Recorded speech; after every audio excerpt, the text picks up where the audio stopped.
sounds, different, I would go from a ballad to a complete over-the-top, really loud, insanely high rock song. So what I wanted to do is reflect that in my album and have it just be a variety platter of different styles and sounds. How do you walk that line? How do you think about it, of walking the line between American Idol product and Adam Lambert artist? I just tried to stay true to the things that I like about music as a listener. I wanted to nod to all the classic rock stuff that I did on Idol and not disappoint those fans, but then I wanted to somehow fuse it and blend it into contemporary dance pop, which is the kind of stuff I actually listen to more of nowadays than classic. So I don't know. It's a subjective thing. Maybe I did it right. Maybe some people would criticize it, but I'm pretty happy with the blend on the album. I love the blend of your background too. You're this. People think of you as this glam pop guy. Your dad was a Deadhead, right? Mm-hmm. That's where you got your classic rock job. Yeah, and he was also a college DJ. So there was like a huge vinyl collection in my house growing up. I was exposed to a lot of music in the 70s. My mom, like a big Al Green fan, a lot of the more like soul kind of stuff. And yeah, I mean, if it hadn't been for them, I don't think I would be as familiar or fond of that era. The album certainly highlights this blend, this diversity we're talking about. It's got, it's like an upbeat dance record at times, and then it's quite soulful. There's this great ballad that you worked with Muse on, the song Soaked, that I want to get to. It's my favorite currently. One of the songs you co-wrote, called Strut, begins with you singing, "I want to start a revolution."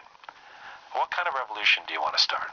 I'm not sure it has a name yet. I think, if anything, I think it's just reviving the sense of freedom of expression and diversity and all the things we were talking about, like the city, for example. I think that in the 70s, why I'm so fond of that era is that the music was just sexy and fun, and people were partying and loving each other. And, of course, things in the 80s changed that. We had, certain political administrations and the AIDS crisis and the war on drugs, and everything changed in society, but that spirit of rock and roll, that spirit of love, sex, and all that's in between it, I don't think it should die. And I actually think a lot of artists are kind of bringing back that decadence right now.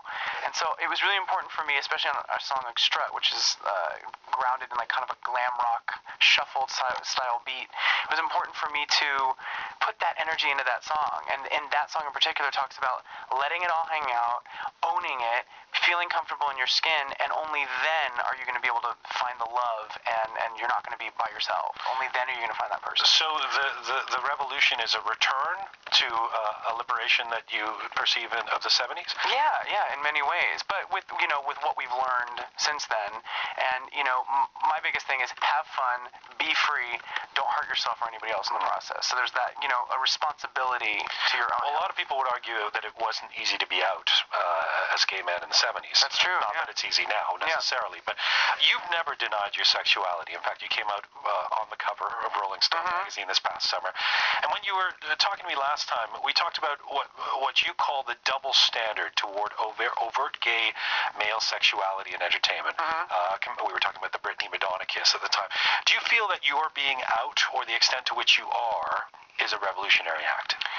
Well, I mean, I don't want to toot a horn or anything like that, because I know there's a lot of people that are part of this movement. I'm not the only one, but I think that it is helpful to be visible. I think that is the first big step. And because of American Idol and being such a big platform and having so many viewers, my visibility is pretty high. And so I think that my responsibility, as far as this movement is concerned at this point, is just owning it and just being comfortable with it and not apologizing for the fact that I am a gay man and that I'm a younger gay man and I am sexual. And I think that what happens is in the media right now, we finally have visibility, but it's a cliche of a homosexual man, which is like, I'm just like you. I just happen to have a male partner, but I'm just like you. I'm just like you. I'm the gay next door, and I just happen to be a hairdresser, and I'm very nice, and I'm a good cook, and I'm very domestic. And it's this cliche that keeps getting perpetuated.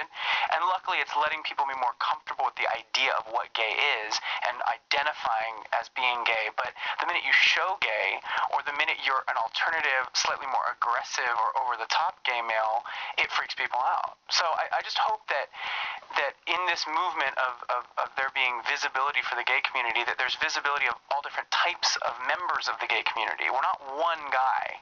We're lots of different people, just like the straight community isn't one dude. Well, on the new single we just heard, "What Do You Want From Me?" you say at one point, "I'm a freak." Mm-hmm. Do you think of yourself as a freak? In the fondest way possible, yeah. I feel An affirmative freak. Yeah, A good freak. yeah. No, I feel like that's an endearing term. I like to play dress up and wear eye makeup and wear crazy clothes and dance and sing on stage for a living. I mean, what I do isn't typical. It isn't your guy next door. But what about people in the gay community who would say, "Why are you? You're advancing the idea that gay equals freak"? Well, and I think that there's a generational divide as far as that's concerned, because I think some of the older members of the gay community, they feel like, okay, the only way we're going to progress and be accepted, especially in the political situations that we're in right now, is if we are non-threatening and we are just like everybody else. And I respect that, and I agree with it as far as some of the political things go, but I'm an artist. My job isn't to be the poster boy for normal, quote-unquote gay lifestyle. I'm a performer. I like adventure. I like meeting new people. I like going to clubs. I like staying out late, staying out all night. I like that spirit of rock and roll, and I just so happen to be gay. It's almost hard to remember a time when we didn't know Adam Lambert, but it's happened pretty quickly, right? I mean, it's only been this year. It's crazy. For about a year. You were on Oprah last week. It was just a year ago that you were auditioning for American Idol. Yeah. What is